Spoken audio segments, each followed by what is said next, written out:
Right, okay, good evening, everybody. First, can I know whether you can hear me? Yes, we can, ma'am. Okay, right. I think Favin was there during the previous session, and the other two students, actually, I can't remember, right? Never mind. So, yeah. So now today also the time has passed a little bit more, so we'll start the work. Okay. Now start in the sense I would be continuing from where we have stopped in the previous session. So by now we all have received the module, I think, right? The linguistic structure of modern English. Yes. Yes, ma'am, we have. All right. Okay. Fine. And actually, during the first session, I asked you all to go through the module. I mean, not to read the whole module all at once, right? Then and there are several topics available. And in your leisure time, I ask you to just go through, read the components, right? So that you can be familiar with the nature of this subject, what you have to learn, and what kind of knowledge is expected from you. All these things you can get some idea, because I know most probably this area is new to you. If you have not studied specifically phonetics and phonology in linguistics, actually not only phonetics and phonology. Now this module covers almost all the sub areas in linguistics: phonetics, phonology, morphology, syntax, semantics, right? These 5 areas are covered in this module. So there may be students who do not have any prior knowledge on these different aspects of linguistics. So therefore now you have the module in your hands. So the better thing is, before you come to the lecture or before you start listening to the recording or to the video, better to go through the module and have some familiarity. I told this to you in the previous week also, so that you can catch up what I am telling and what I am showing here very easily. Okay. If you do not read the module, of course, these things will be totally new to you. So it takes time for you to get these things, to perceive these things. So understanding will, delay. Okay, right. So I hope you can understand what I'm telling. And today also we don't have many students, only 3, I think. Okay, it doesn't matter. It doesn't matter in the sense that the time is passing. So therefore we'll start, right? So in the previous week, I think Favin was there, but I'm not going to ask any question from any one of you, especially from Favin, right? Because only Favin was there. But hope you remember what we were talking about. Okay. So we talked a lot about language, talking about the functions of language. Okay, I'll just show you. Okay, so these are the areas. Hope you can see the screen, the contents of the module. So we are talking about this first one. We are having the discussions on the subtopics of this first area, the nature of language and linguistics, right? And there, specifically, the fundamental beliefs about language we were discussing, okay, right? And there were so many fundamental beliefs. And then we talked about the different functions of language, right? And we were heading to linguistic science, of course, but I only introduced. Oh, sorry. I'm sorry. I only introduced the area, and today we'll discuss in detail, right? Linguistic science. Okay. So I told you, whatever language, if it is a human language, actually not only human language, whatever language used by a human as well as an animal, it consists of signs. right? But in linguistics here, at the moment, we pay our attention to the human language, the languages used by humans all over the world. So there are so many languages. So in any language, we can find signs. And these signs are various, right? And I think you have a clear idea regarding the word signs. Sign in Sinhala we call sanya, right? Okay, sanya. So what do you mean by the word sign? Things that stand for or represent something else, and in a way this is like symbols.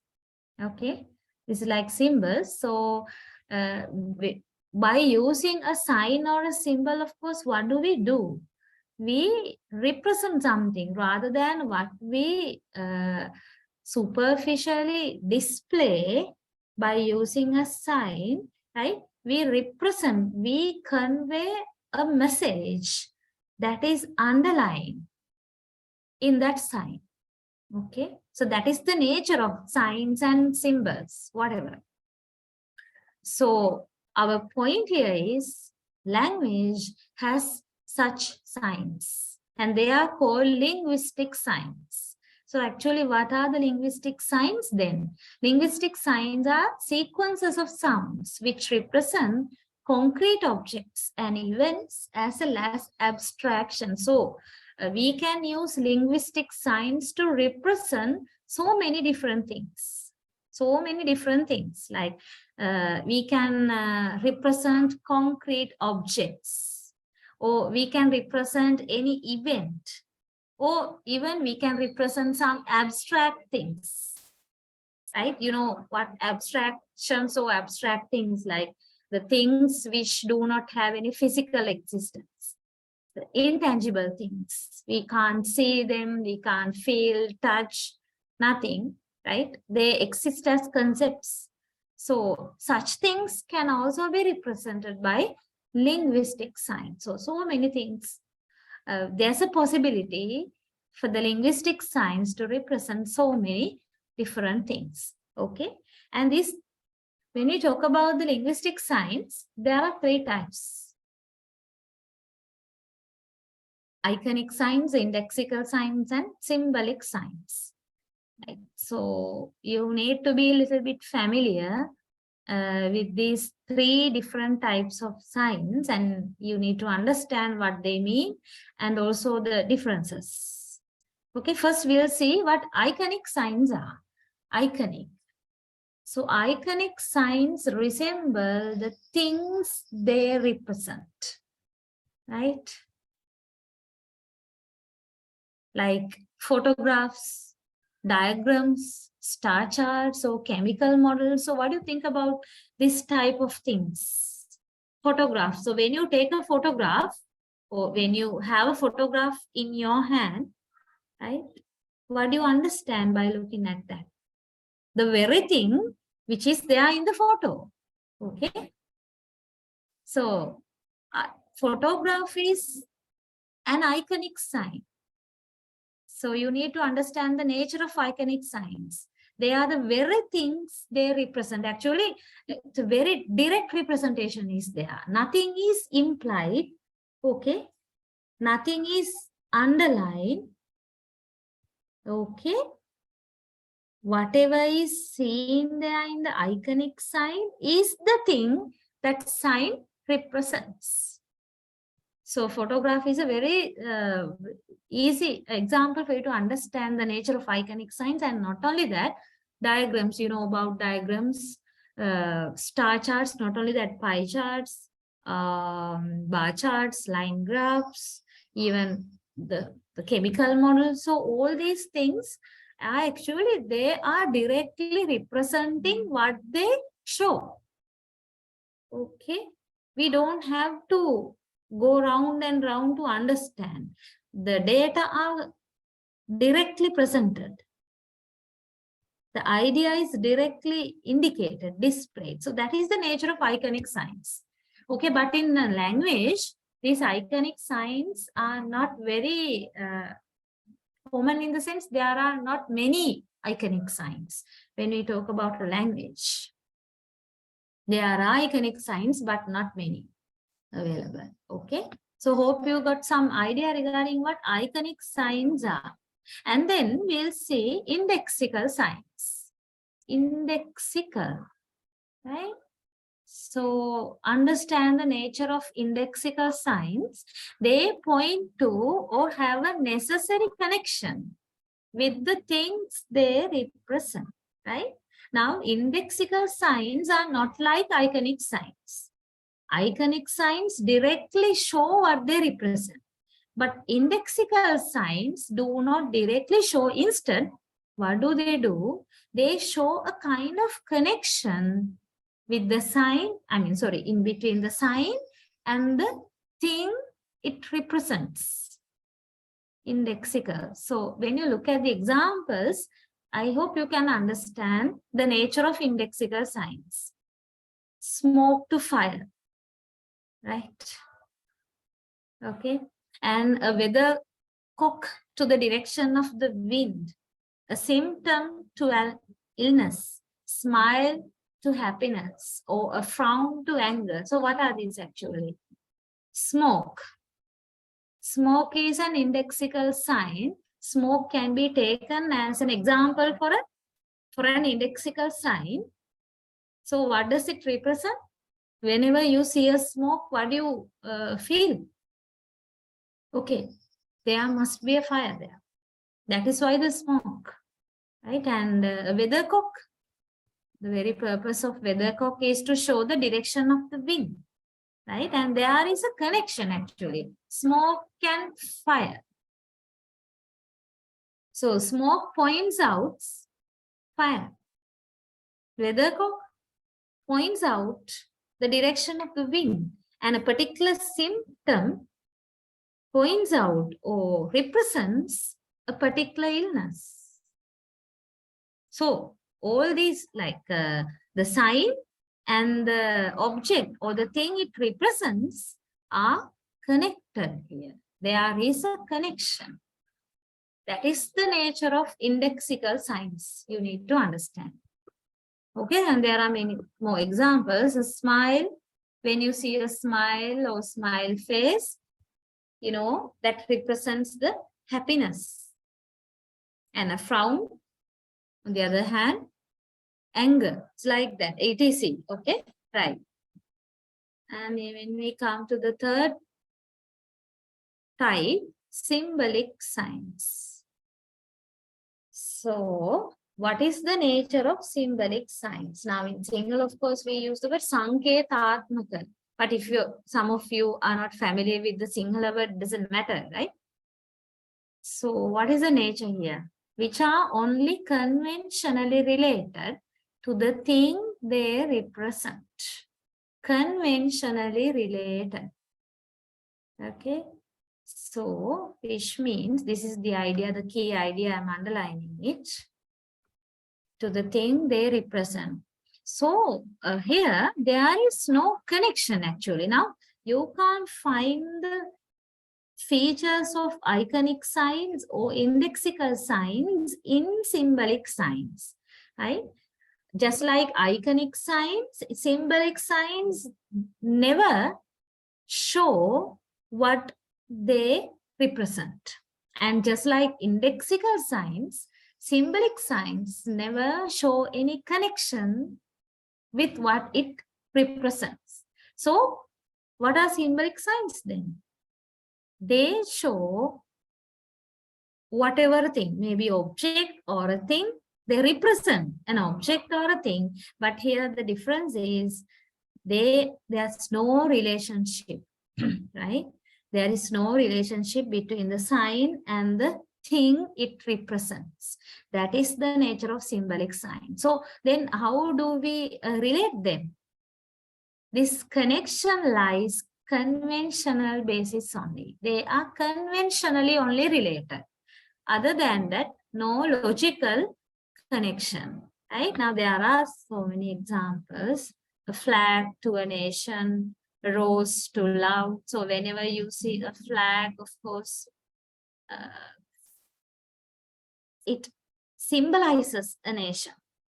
And a rose, especially a red rose, it symbolizes love. And a wedding ring, it symbolizes marriage. Okay. But where do we find, just like in indexical signs, do we have any connection? Can we get any connection between the flag and nation, or rose and love, or ring or marriage? No connection, right? There's no connection. These are only symbols. And the only connection that exists between these symbols and the objects they represent lies only conventionally, right? No logical basis. So that is the nature of symbolic signs. So when you think about language, can you tell me, if any one of you interested, which type of signs do we find more in any language? If you like, you can think about English language or in your mother tongue, whatever language. Which type is found more? Is it iconic sign or indexical sign or symbolic sign? Do you have any idea?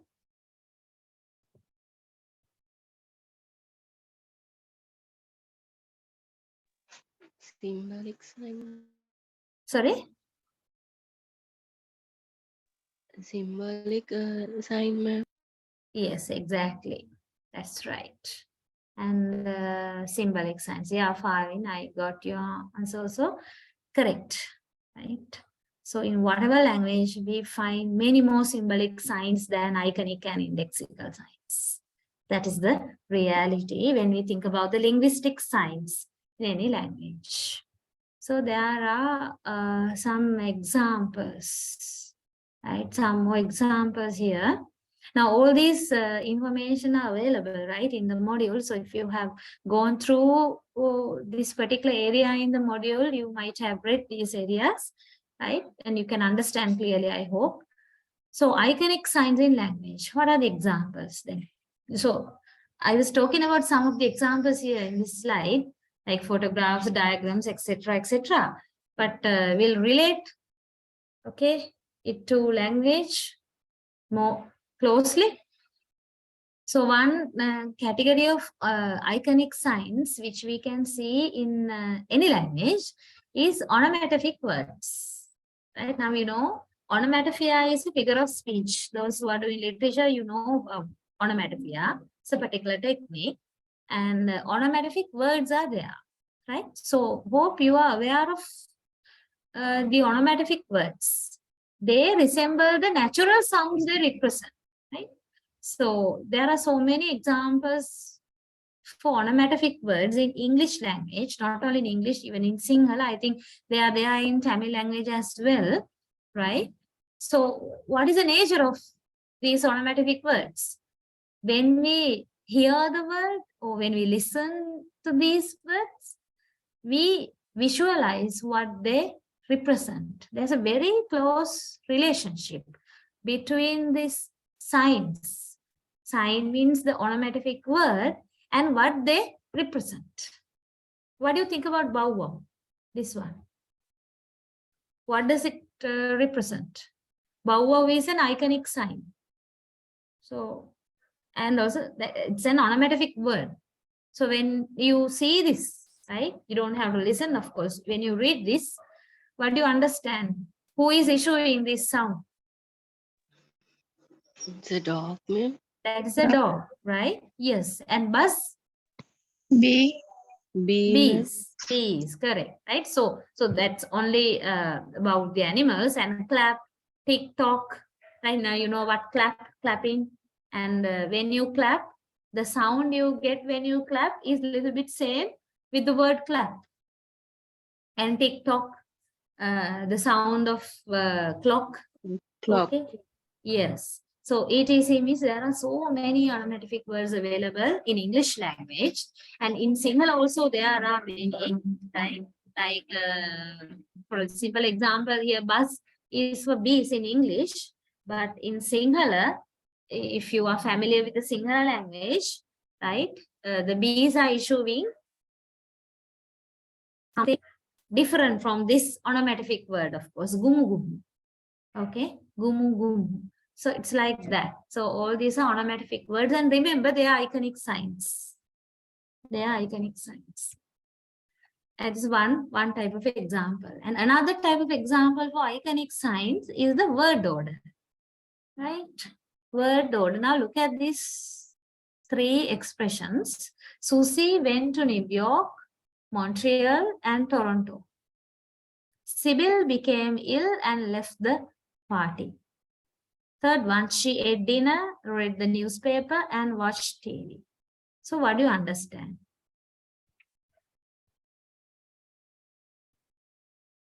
Susie went to New York, Montreal, and Toronto. So this person called Susie has gone to three places. New York, first to New York, and then Montreal, and then finally Toronto. So according to the order, the words are arranged. Okay, according to the order. She first went to New York. So New York comes first in the sentence. And she next went to Montreal, and it comes in the second, as the second place in the sentence, and as the last place in the sentence comes Toronto, where she went last. So word order can be used to represent the order of actions, as you can see. Now look at the second sentence. Sybil became ill and left the party. So I hope you all can understand the meaning, right? Sybil left the party because she became ill. That is the reason. Becoming ill is the reason for leaving the party. So first, in the first clause, we have Sybil became ill. And this is a compound sentence, right? And in the second independent clause, we have left the party. Sybil left the party. So these two clauses have been arranged according to the order of occurrence. Can we say Sybil left the party and became ill? Of course, we can say, and that can mean another thing, right? We can convey another totally different meaning if we arrange it like that. But it is not the exact meaning which is there in our mind. We want to say Sybil left the party because she was ill, because she became ill. So if we want to convey that idea, this is how we arrange the clauses in the sentence, according to the order of occurrence, right? The third, she ate dinner, read the newspaper, and watched TV. Here also you can have a multiple compound sentence, three independent clauses. First one, ate dinner. Second one, read the newspaper. And third one, watched TV. So all these three tasks have been done by the person she here. And these three clauses have been arranged according to the order she did these actions. So in a way, then here the word order has been used to show or to convey the order of actions, how the actions took place. Okay, so that can be explained as the use of iconic signs in language. Right. And another example for iconic signs, you have iteration. Right? Iteration, you can understand it. So that is repetition. Iteration here means repetition. So you have an example. The car repairs became more and more expensive. This is the example, more and more. So what is the idea? We can just say the car repairs became more expensive. Having only one more. The car repairs became more expensive. We can say. But why should we add another more? Why should we repeat more? Twice. The car repairs became more and more expensive. Can you notice any difference in meaning there? With the use of one more and with the use of two more? Any meaning difference?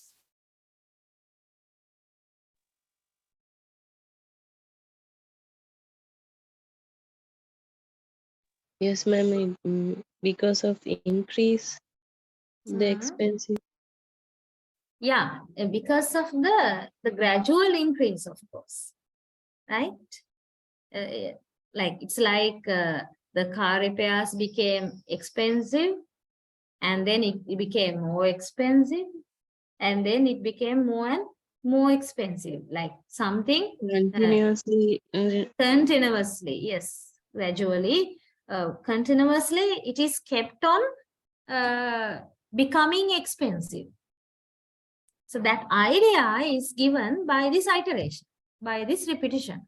If I put only one more, that idea is not conveyed now. If I just say the car repairs became more expensive and that's all, it doesn't convey us any idea regarding process, time span, continuation. That idea is not there if I use only one more, but I can repeat more, then this continuation or the regular increase is indicated, right? So that is another way of using iconic signs. So always don't think that iconic signs are just the photographs and diagrams only. When you think about language, linguistic signs, onomatopoeic words as well as this word order can be used as iconic signs as well as iteration. Okay, right.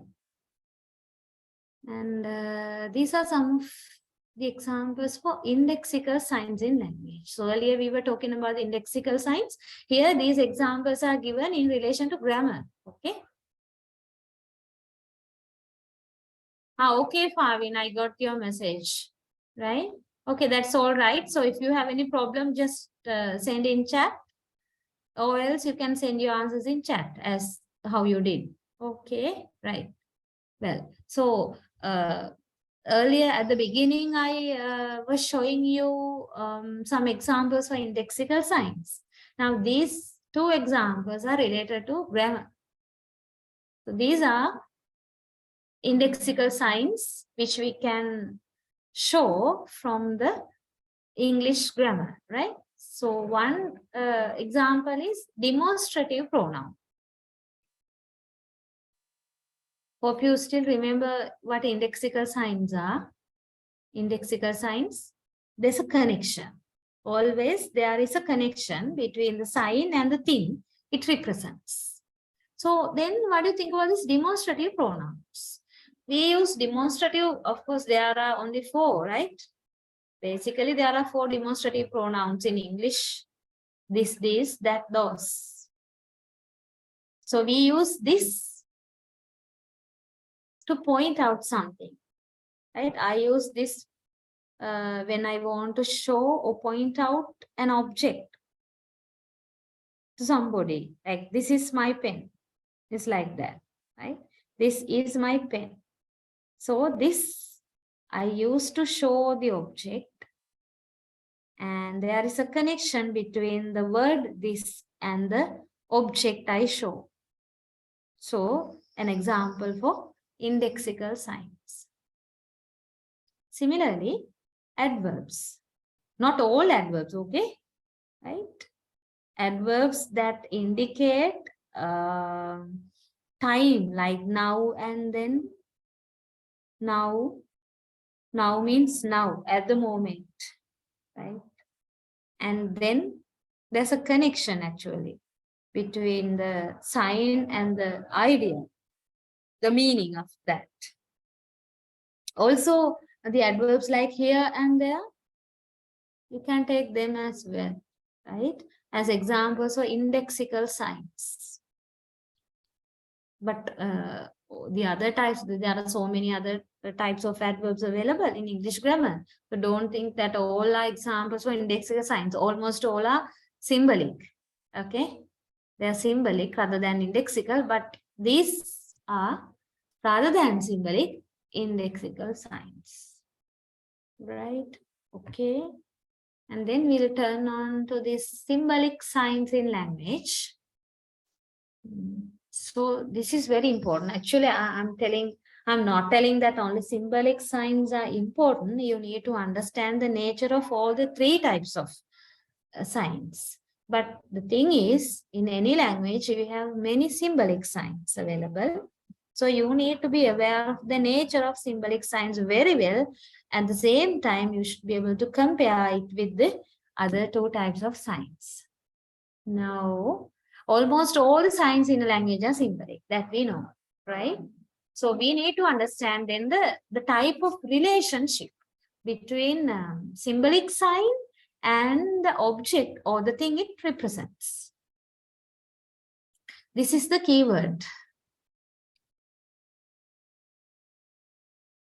The relation between the linguistic sign and what it signifies is arbitrary.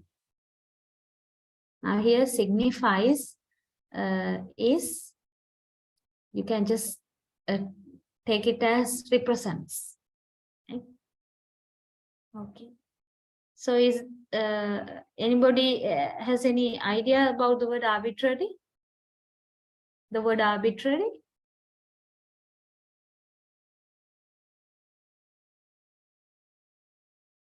What kind of an idea do you get when you read this point?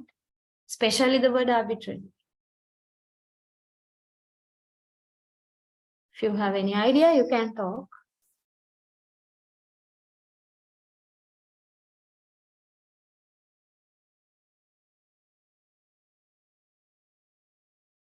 Yes.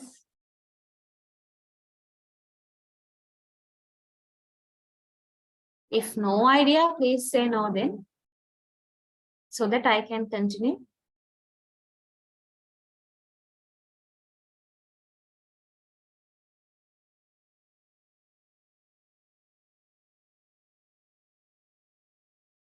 Yes.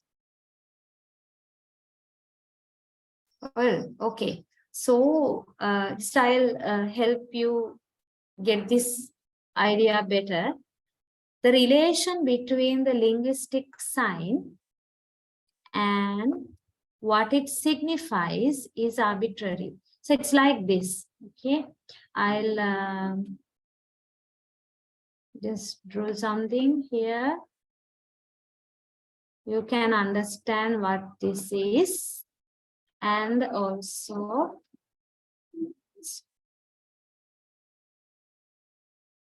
may I know whether you can see the screen? Yes, ma'am. Right, okay. So now, this is the object. The picture of the tree, you can see that this is the object. And this object is represented by the word tree. Okay, T-R-E-E. Here I have used written symbols, not oral symbols. Now, I didn't write the pronunciation here. I just wrote the, used the letters and wrote the word. So this is the word tree. Okay, well, so tree is the sign. Tree is the sign. In this case, actually, this is the symbolic sign, right? And what do you think about this, the photo, sorry, not photo, image. This image of the tree, this is the object represented by this sign, okay? So my question is, can we do so? I mean, is there a relationship between the sign and the object? Relationship, I just want to use an adjective for that. Direct relationship. Is there a direct or one-to-one relationship between the tree, which means the sign, and the object tree? Yes or no? One word answer. Yes, ma'am. Yes. Yes, There ma'am. is a direct relationship. Is there a direct relationship? I'm expecting Yes. the answer. On which basis do you say yes? So Yes, this is ma'am. only an example. This is only one example. So if there is a direct relationship, okay, I'm making you all think here, then it should be similar to iconic signs or indexical signs. But tree is a symbolic sign. Tree is an example for symbolic signs. You know very well, iconic signs have a direct relationship between the sign and the thing, object. Okay, and indexical signs also have a direct relationship because indexical signs show the connection between the sign and the thing or the object. But here, how do you find the relationship? Do you find such a direct relationship? Which means when you see the tree, do you feel like the word tree is physically connected to that, physically connected to the object tree? Is that so?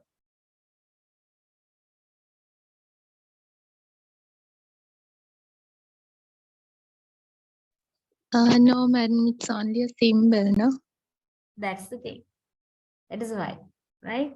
Actually, the answer is no. There is no direct relationship. We can't say that there is no relationship. My point is there is no direct relationship between the linguistic sign and the object, right? So therefore, we use actually before we this idea was first founded by the Swiss linguist Ferdinand de Saussure, right? The word arbitrary is all by himself. He is the one who introduced this point. So we say the relationship between the linguistic sign and the object is arbitrary. That's the point. Is arbitrary. There is arbitrary means there is no direct relationship between sign and the object. That is the idea. So we say when we are talking about the characteristics of language, we say that's one characteristic. Language is arbitrary, we say. Language is arbitrary means this, that there is no direct relationship between the sign and the object. So this sign, this linguistic sign is symbolic, right? Not iconic or indexical, symbolic sign. So if I repeat it exactly, there is no direct relationship between the symbolic sign and the object it represents or signifies. And if I use the words of Ferdinand de Saussure, right, I'll just write his words. He used the word signifier. Wait. Right. He used the word signifier for the symbol or the linguistic sign, right?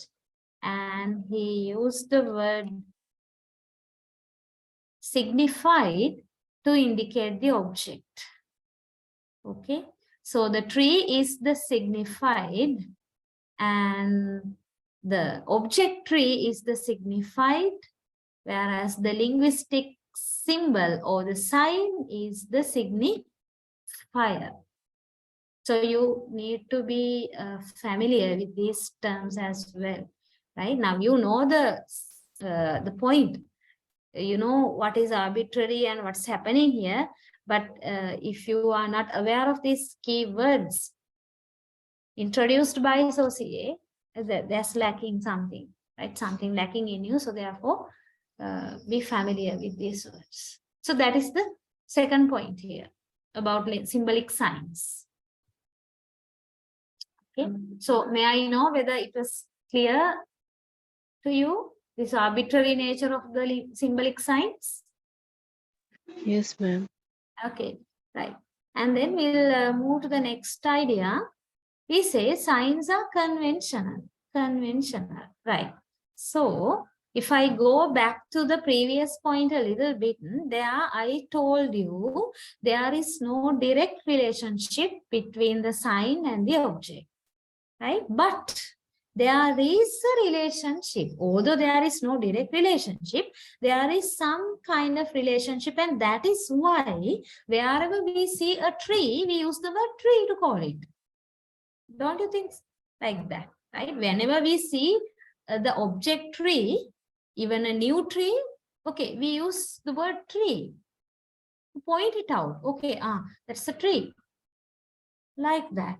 Why is that? Although there is no relationship, still we use. So why don't we invent our own new word to signify or represent the object tree? We don't do that, no? We never think of doing that. We use the word tree because our parents were using the word tree to indicate the object tree, and our grandparents were using the word tree to indicate the object tree. It goes on like that. It goes from one generation to the next generation, again to the next generation. So that is why we say signs are conventional, right? Conventional. You know, I hope the idea, the meaning of the word conventional, it goes by tradition, right? From generation to generation. So although there is no direct relationship, still people use the word tree to represent the object tree.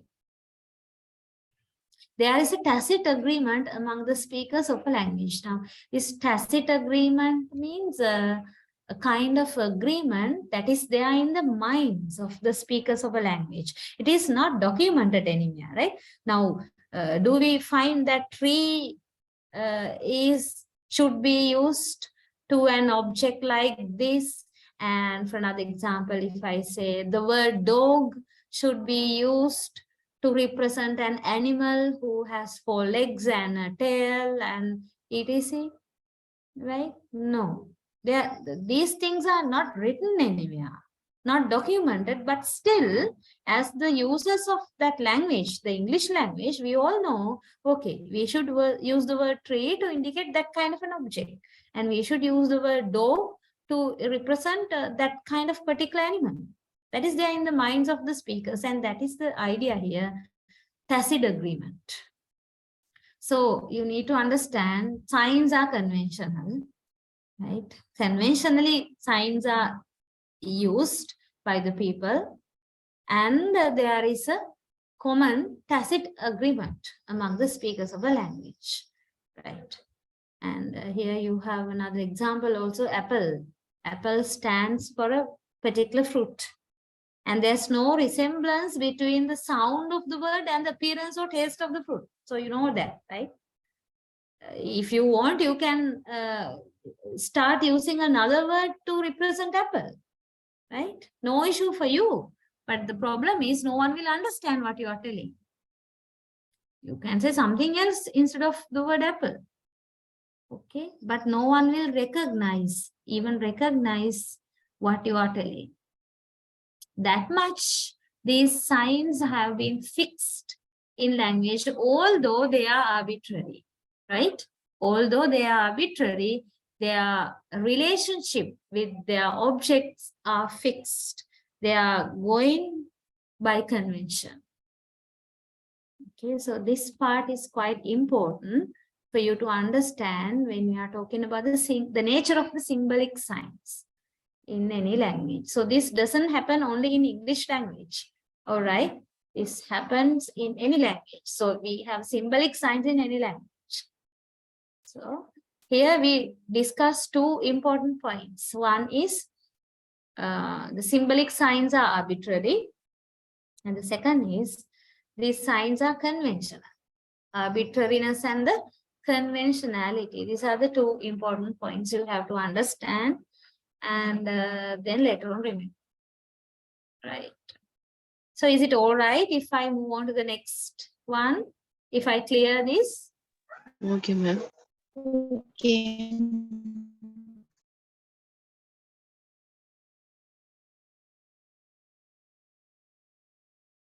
Right, and there are some more ideas coming in here.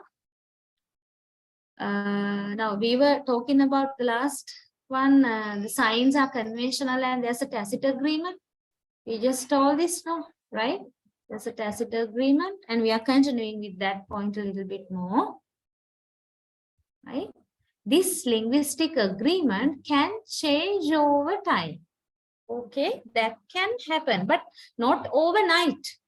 You need to understand that now. Today we are using the word tree to indicate tree, for example, okay? And by tomorrow,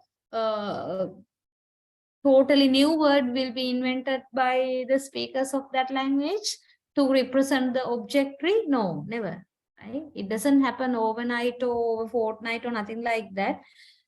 During a big time span, this linguistic agreement can undergo changes. Now, by looking at this example, you can understand it very clearly, right? So at the very beginning, when these mobile phones came into use, what are the words we use at the very beginning, somewhere at the very beginning, right? Definitely, or probably you have been very small kids at that time, but I don't know if you know by experience or you may have heard, the very first word was actually cellular. Cellular, and then and there the word mobile phone was used, right? Cellular or mobile phone. Cellular was the first word, as far as I remember, of course, right? And what happened with the passing of the time? This cellular or mobile phone were converted to cell phone or mobile, right? Cellular was shortened to cell and cell phone, and mobile phone was shortened to mobile only. Phone dropped like this. And now many people have smartphones. So nowadays we can find smartphone, the word smartphone, right? Okay, so this linguistic agreement can change over time. No, do you think that anybody has done this change by purpose? No, it can change. It has changed with the influence of the time flowing. Okay, and at the same time here, there's another point you need to think. This linguistic agreement is changed as well with the interference of the people, the human being. This linguistic agreement can be changed, can be in the sense people can change this linguistic agreement. Now this above, the first example is not actually the people have done by purpose, right? With the use of the word, with the time, right? It has automatically changed. But in the second set of examples, when you look at this, you would understand there is the human interference, right?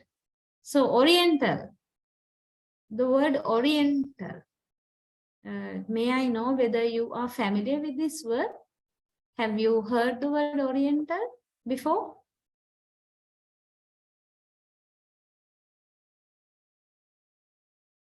Any? No. Okay, right. So the word Oriental was used to indicate Asians actually, right? Asians. So there is a book called Orientalism, and written by Edward Sapir, I think, right? Yeah. So in that book, these Asians, now you know who Asians are, right? People living in this area, in Asia, Asian people. So these Asian people have been undermined in that book, right? Calling them uncivilized. Especially they are not white people, no? Right? So talking about their skin color and their what do you call habits, right? So considering or pointing at all these things, that book condemns Asians as Orientals. Okay. So whenever you see the word Oriental, you can't find a positive flavor there. It's a kind of derogatory, not that much, but it has a negative connotation. Okay, so people now have changed that linguistic agreement between the sign Oriental and the people. So now we don't anymore actually find the word Oriental. It is there, it may be there in the books and the documents and wherever, but usually no one is using the Oriental to indicate Asians now. Now the word has become Asian. right? Now people are using the word educator. So this has happened. This has happened because of the interference of the people, human beings. Okay, right. And I think the second example is familiar to you. I don't think it's not familiar, right? It's quite familiar. Earlier, we had this term, crippled individuals. Crippled means those who are disabled, right? Who have some issues, right, in their parts of the body, right? So crippled individuals earlier, and it was changed to handicapped or disabled, right, in the recent history. The people started to use the word handicapped or disabled, but now you can't find anyone using handicapped or disabled, right? Differently able. This is the present term to point out these disabled people, differently able. Do you know any other different term for that? Any other different term than differently able? I think this is the latest term. Okay, so you can see how the words in the sense these signs have undergone changes. And the third example, manic depressive, right? It has been replaced by bipolar disorder now. Manic depressive has been replaced by bipolar disorder, which is a much more decent term, right? Okay, so these derogatory kind of or indecent terms have been replaced by purpose, by decent terms. So that also can happen, right, in the history or in the present usage of language. When we talk about this linguistic agreement between the symbolic sign and the thing it represents, right? Okay.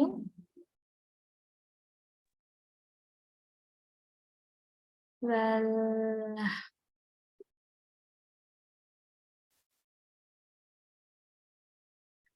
so now you have a small work, right?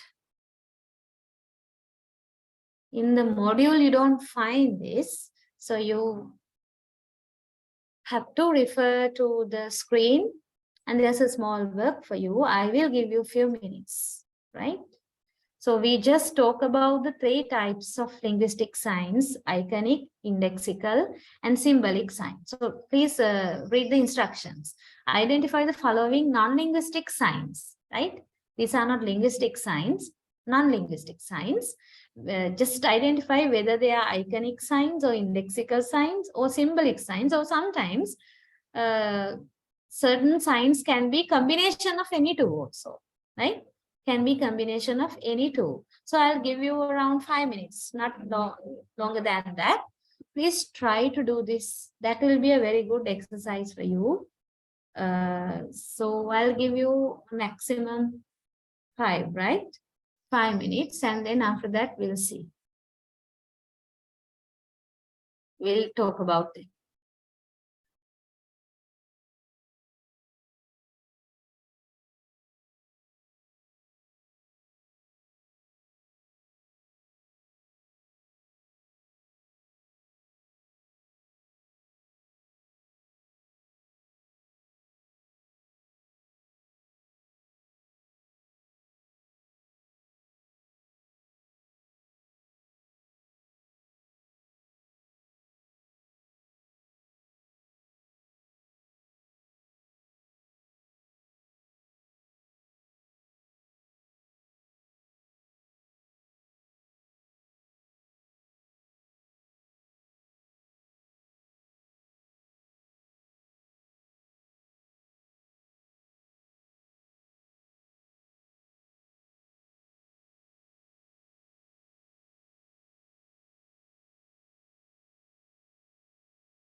Right, okay, we'll see.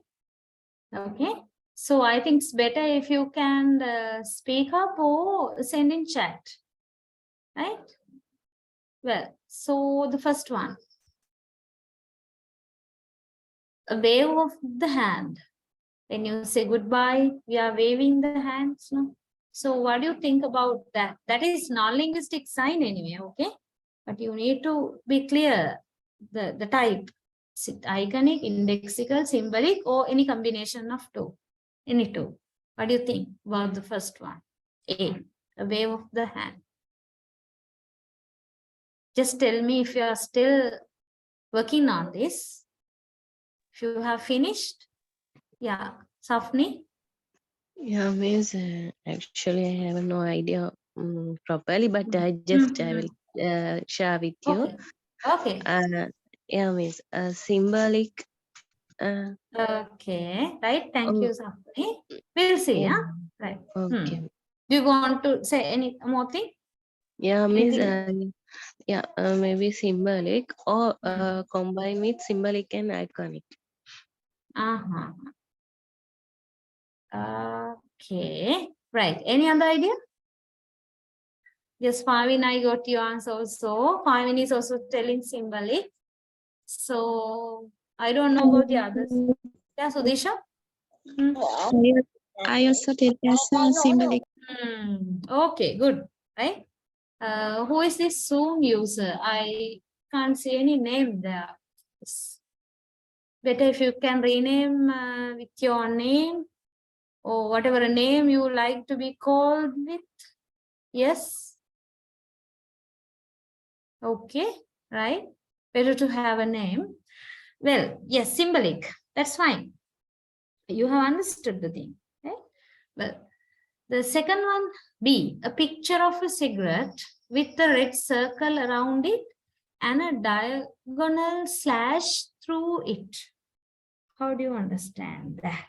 Iconic, indexical, symbolic, or a combination? Now you might have seen this kind of thing, the sign, right? Picture of a cigarette with a red circle around it and a kind of slash through it. So, yeah. Iconic and indexical. Iconic and? Indexical. Indexical. Iconic can combine with the symbolic. Okay, correct. Iconic and symbolic, yes, fine. Correct. That is iconic and symbolic. What about a roadmap then? Roadmap. It was Miss iconic. Is it Miss? Again, a kind of combination is there. Right. Iconic and symbolic also. Symbolic. So what about a stop sign? Stop sign. It's a symbolic. Symbolic. That's symbolic. Correct. Right. And then we have the footprints of an animal in the mud. How do you think about that? Footprints of an animal in the mud. You also may have seen such signs, no? In the mud or on the floor or anywhere, right? How do you understand that? Iconic. Farming is telling that is iconic. Okay, and indexical. Yes, that is yes, indexical. No? Yes, indexical as well as iconic. Combination. Yeah. Correct. And jack-o'-lantern, kind of lantern. Yep. So this is a kind of symbolic as well as indexical, right? Indexical. It shows the, yes, shows the connection. There's a connection between that sign of the lantern and the thing it represents. So indexical as well as symbolic. Thunder? It is symbolic, no? thunder, that is easy for you to guess. Icon. No, there are three types only, no? Right? So you have to come up with the answer in the first, correct answer in the first attempt. How do you think? Just think a little bit. Thunder. You know about thundering and lightning, right? So when you see thundering, right? What do you see actually? You see the sign. Yeah. That is indexical. Thunder. Indexical? Yes. That is indexical. Right. And the human figure depicted on the washroom door.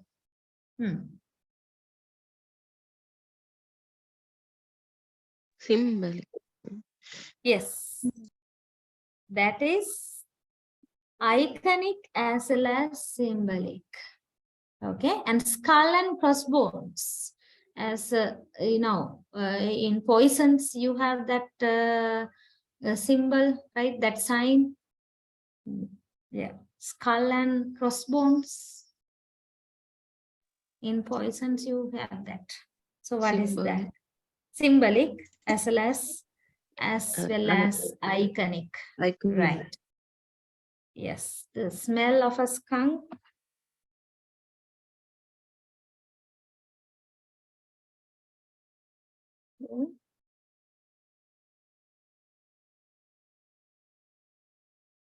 Yes. You know what skunk is? That's an animal. Right. Smell of a skunk.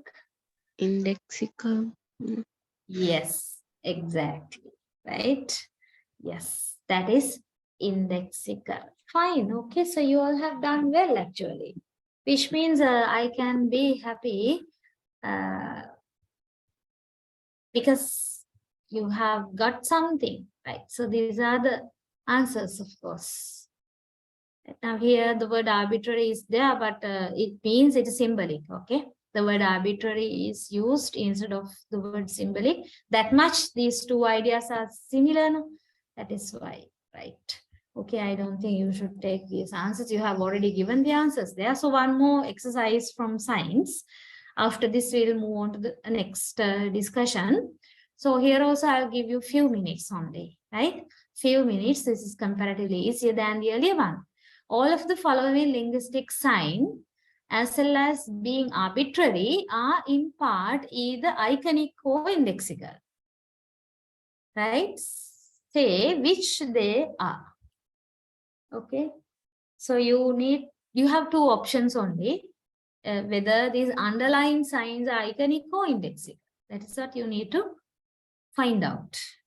Right? So here also I'll give you around 5 minutes. And just try to figure out this.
Right, okay. Right, we will see then. The balloon rose higher and higher into the sky. Okay, right. So what do you think about higher and higher? What kind of a sign is that? Iconic or indexical? Must be indexical, ma'am. Higher and higher. Indexical. Iconic. Oh, iconic. Iconic. Yeah, fine. Iteration. Okay, there is an iteration there, but we were talking about them under certain types. No, the major three types are there: iconic, indexical, and symbolic. Here, of course, you can leave out symbolic and go for iconic and indexical only. So, yes, that is iconic, right? And here is your quote. Here is your quote. So somebody is giving you something, a quote. What is that? The word here. That is indexical. That is indexical, right? Do you want a fizzy drink? Fizzy. Iconic. That is iconic, correct. This pan is big, but I need the biggest pan that you have, right? Big and biggest. The front part must be indexical and the latter part is iconic. How do you say so? Not front and latter. Actually, there's no combination, just like in the previous exercise. Right? You need to identify whether the underlying sign is iconic or indexical. That's all. Big and biggest. Yes, that is iconic. Iconic. Big and biggest. Iconic. The building was huge. Huge. Indexical. In which sense do you say that is indexical? Any explanation?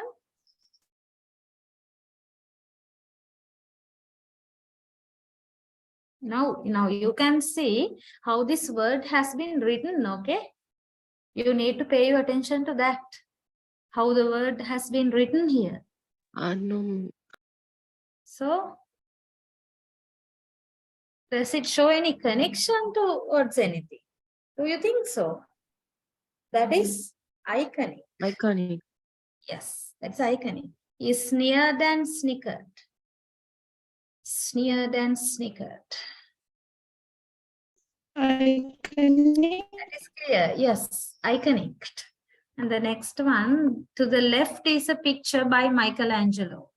To the left is a picture. Indexical. Indexical. Yes, indexical. And we were awakened by the cock-a-doodle-doo. Cock-a-doodle-doo of the rooster, the last one. Iconic. That is iconic. Iconic. Iconic. Yes. Right. So some of you have a weak connection, I think, because I can't hear what they say. But anyway, I think you all have got the point, okay? So these are the answers of that, just to show you. All right, then. So we have finished our discussion on linguistic science. Right.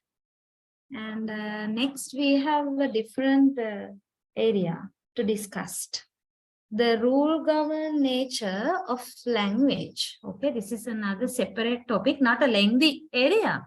But with these topics, of course, we are discussing the language, the nature of language from different perspectives. So now earlier we were talking about language from the perspective of science, linguistic science. Now here we are going to pay our attention to the nature of language from the point of view of grammar or the rule-governed nature. Okay, now we know any language has rules. So whatever language used in this world is governed or controlled by a set of rules. a set of grammar rules, we say.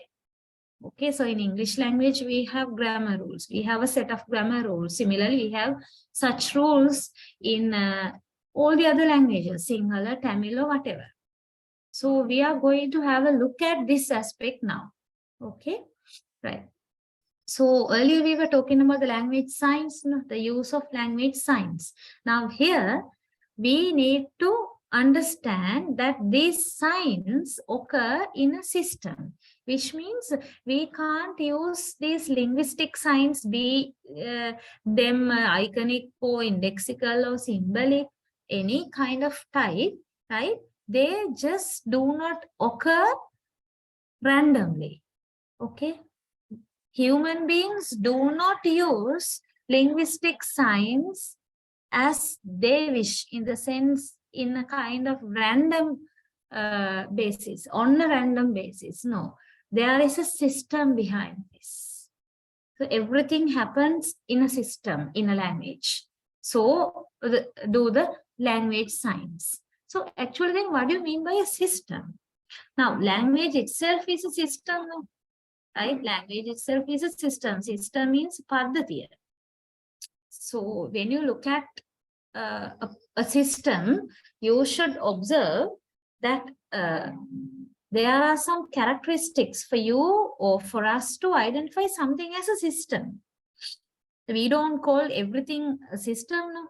Right? For us to call something a system, what do you think should be there? There are some smaller units. A system consists of units, subunits, or smaller units.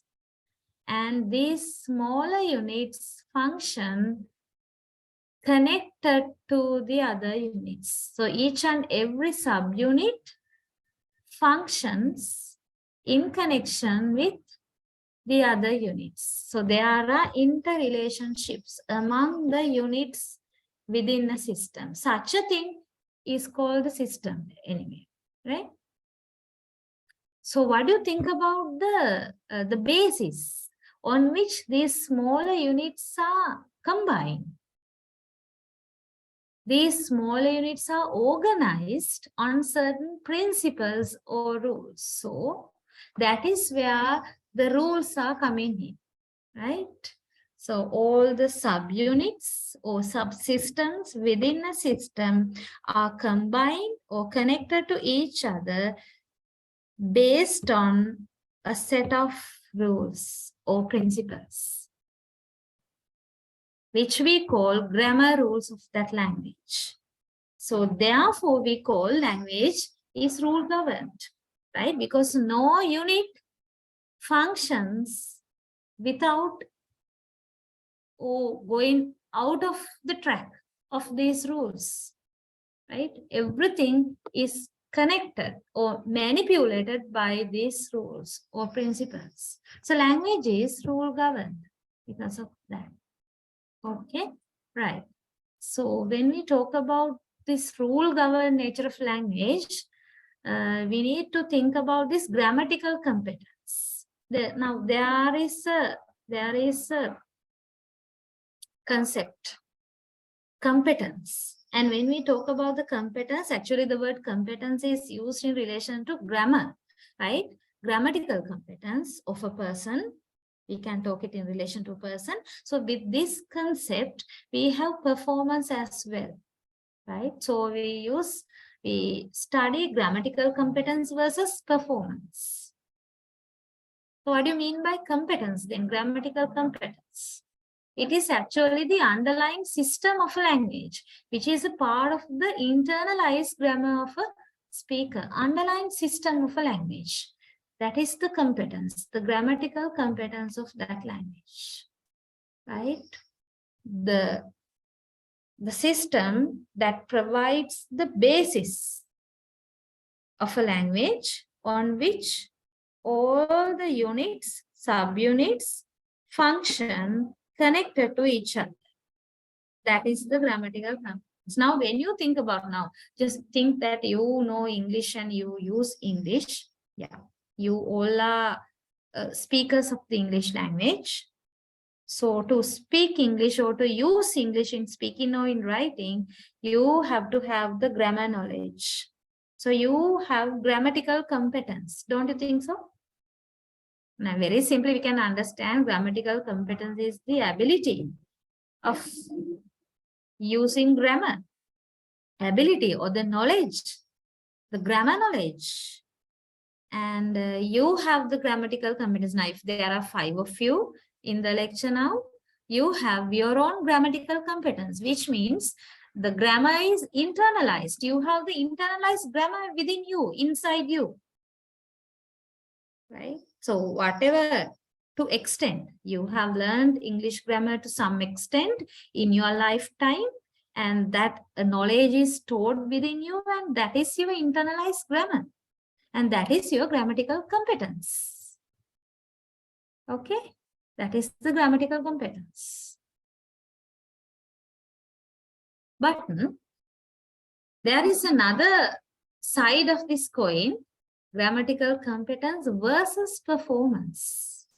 So we know grammatical competence is complete and perfect. So if we just think about a language without talking about individual speakers, okay? If we just think about one language, the grammatical competence is the system, the underlying system of that language, which is complete and perfect, right? But the thing is, do we use all these rules as they are? When we talk in English or when we write in English, especially when we talk in English, don't you think that although you know English very well, right, you make some mistakes here and there when you talk in English? Yes or no? Yes, ma'am. Yes. That happens. That happens. Yeah. Although we know, for example, the subject-verb agreement rule, right? Subject, that is the basic rule in English grammar. We should keep the finite verb according to the subject, according to the person of the subject, number of the subject, and the tense and aspect of the sentence. We keep the finite verb. That's a basic English, the grammar rule in English language, right? Everybody knows that. There's no doubt there. Right? Even a grade 7 child knows it. So knowing it is the competence, right? That is the competence. So you have that competence, you have that knowledge. But practically, when we use the language, when we use English, when we talk, especially when we talk, right? Also when we write, that happens in writing also. This rule is violated. People never add S to the end of the verb, although the subject is singular in number, third person singular, present tense, present simple tense. S is not added. So, he walked on the road, for example. Without telling he walks on the road, he walked on the road, which is grammatically wrong. So that is the performance. So although that person knows the rule and the rule is internalized within him, when he uses the language, that rule is broken, violated. During the performance, the rule is violated. So that is why we say, although grammatical competence is complete and perfect, the performance may be incomplete and imperfect. So we never say that all the people are violating the grammar rules all the time. No, it's not like that. But there are situations where people go wrong in grammar. It is not because that they do not know the grammar. They know the grammar, right? They know the grammar, but in practical aspect, when it comes to use the language, this kind of mistakes take place. So performance cannot be complete and perfect all the time. That is incomplete and imperfect. You need to understand that. The difference between competence and performance. Okay. So now we are talking about the rules. No? The rules of language at as a kind of constraint on what is possible in a language. Okay, so we human beings use language for so many functions, right? To get so many things done.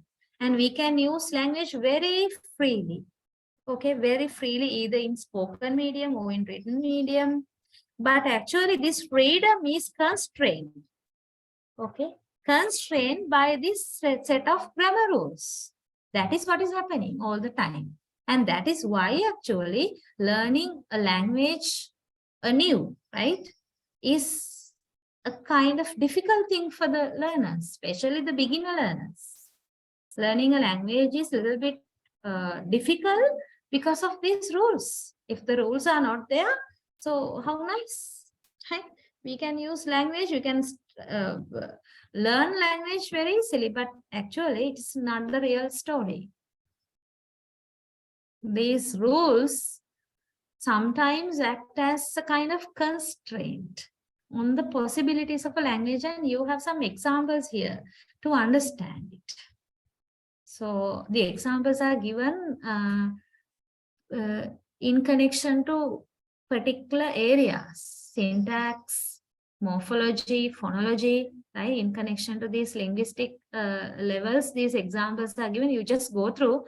These are there in the module also, right? If you just have read it, okay, you can quickly understand what is meant by this. So in the area of syntax, the rules of English permit, I like soap operas, or soap operas I like. Now, you know, syntax means word order, right? Studying the word order. So what we simply mean by grammar rules are related to this formation of sentences. So arranging words to form sentences correctly. That is what is being studied in syntax. So in syntax, according to the syntactical rules, so grammar rules, there are two possibilities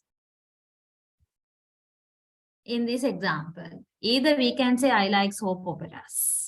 Or I can say the same thing, I convey the same meaning. Soap operas I like. No issue, right? These two patterns are permitted.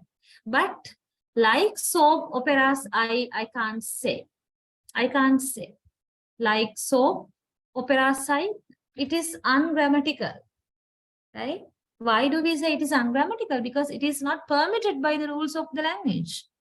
No English grammar rule can explain this type of sentence. That is ungrammatical.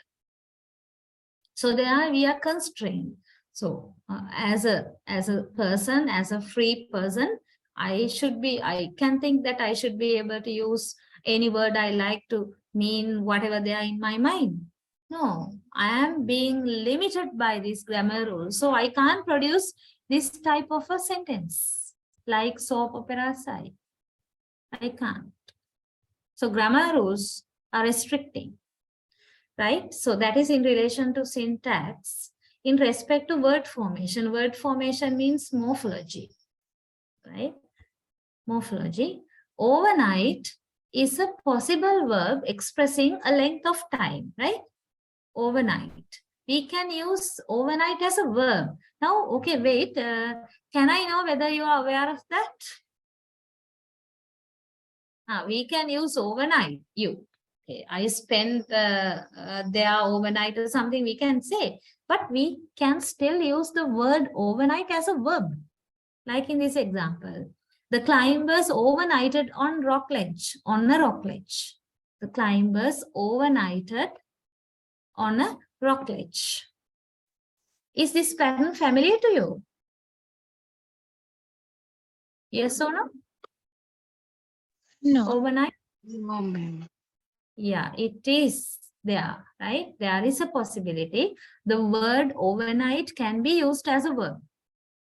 Grammatically, there's no issue there because we can add ed to make it past, right? So this is the past form of the base verb overnight, right? There's no restriction. That is there. But you can find midnight, another similar word. Of course, the meaning-wise, it's different. But overnight and midnight, somewhat the same type of words now. Since it expresses a point in time, is not a possible verb. So how come? What is the logic that explains us overnight is a verb, whereas midnight is not a verb?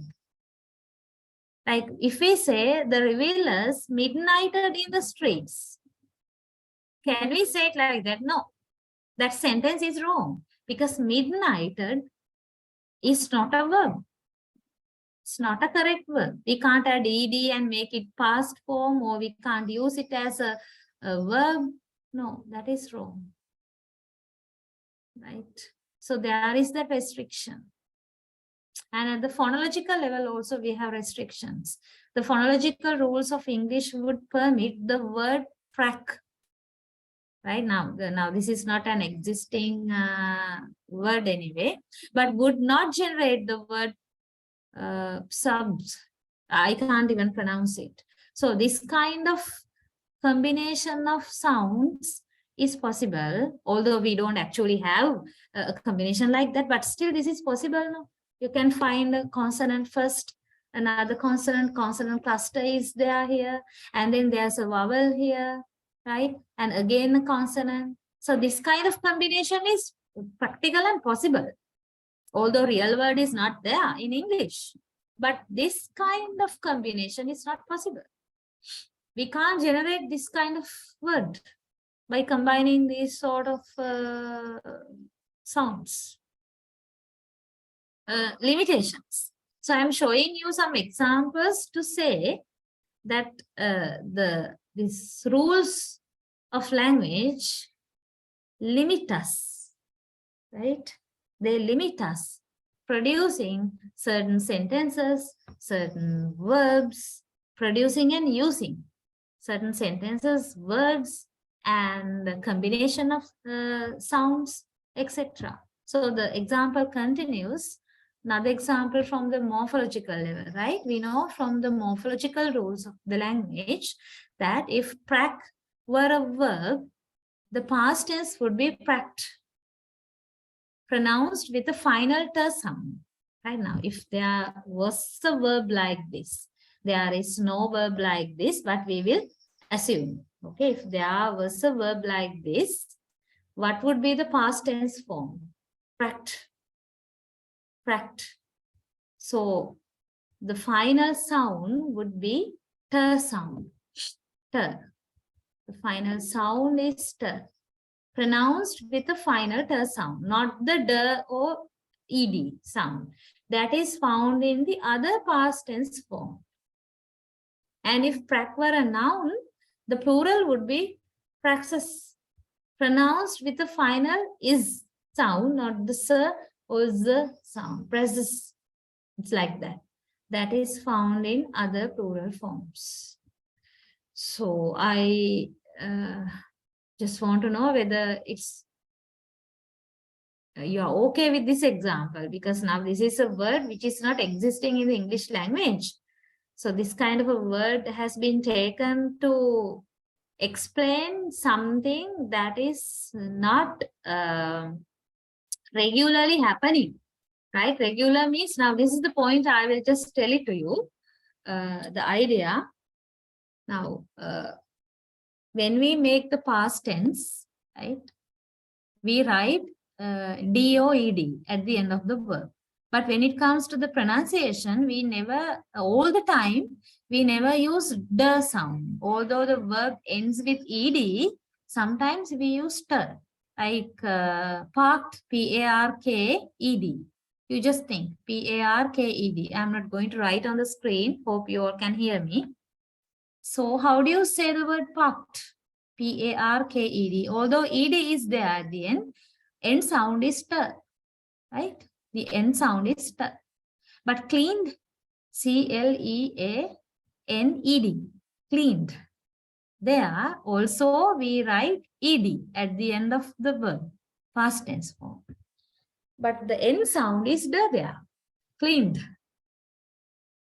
Ter and der. It depends actually. There are phonological reasons. There are reasons why this difference. The reason behind this difference is there, but still these discrepancies are existing, right?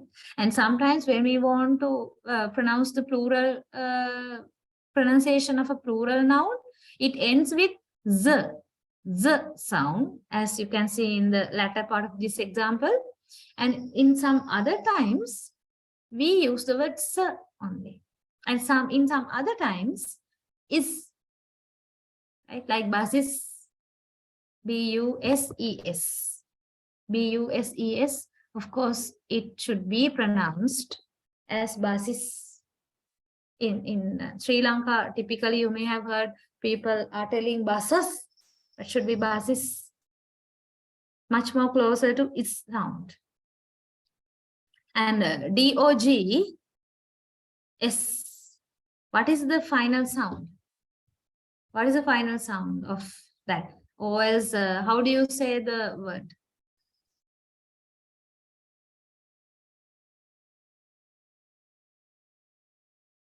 Yes. Dogs. Z sound is there finally. Z sound, right? And when you say boys, B-O-Y-S, the final sound is S. So although, yes, although we use plural nouns, right? There are three different ways of indicating the plurality of these nouns in pronunciation. So likewise, there are rules at the phonological level, morphological level, and syntactic level, as well as in semantic levels too, right? So the point which we are trying to understand here is this topic actually, right? What you can see here in this topic, the rules of language act as a kind of constraint on what is possible in a language. So that is one thing, one point you need to understand when you talk about the rule-governed nature of language. The language is rule-governed, yes, but these rules can be related to the competence as well as performance of an individual, and the rules sometimes act as constraints in limiting the possibilities in using a language. Okay, so these are the points we discussed regarding the rule-governed nature of language. And of course, we have few more topics to discuss: language universals, innateness, and creativity. And it goes on to talk about, okay, they are also there. Few more areas on the innateness of language, creativity, before we come into the animal communication code. So actually, I was just showing you the topics, but all these topics are there in the module, right? So let's continue our discussion in the next day then, right? Next day, and Safni, there are 3 people are there. So I have just one question to ask from you now. As you all are working people, it may be difficult for you to work during the afternoons, right? Now, these days we don't have power cut, but I don't really believe in these people. So we may have the power cut. So what about the holidays? Could you please let me know whether there is a possibility for us to have some sessions during the daytime on holidays? We have some holidays coming in. But if you are not in Sri Lanka, I don't know whether it will be okay for you. Could I have some feedback from you? Because Saturday, Sunday, both days we have holidays, and I have to talk this with the office, of course, right? Just I got this idea to my mind. Even both Saturdays and Sundays we have holidays. So how about the others? Yes, it means in the weekend, are you going to do sessions daytime or evening, miss? Not regularly, right? Now, this coming Saturday and Sunday are holidays. So I just want to know whether it's all right for you if we can have some sessions during the daytime, not in the evening like this. Either in the morning time or afternoon time. In the weekend, is it, miss? No, not every weekend, right? This Yeah, coming this weekend, weekend. yeah, Yeah. as Uh, they are okay, ma'am. holidays. But Yeah, okay, ma'am. Ilma, Yeah, ma'am. I can. we'll see, because now although it's all right for you three, there are some more students now in your batch. So I'll just give the idea to the office and we'll decide, right? And accordingly, you will get the notification. Or if there's no possibility there, okay, we can have the lecture at the usual night time. We will see. Yeah. Ma'am, Yeah. excuse me. If it is a Saturday, it's Mm. impossible, ma'am.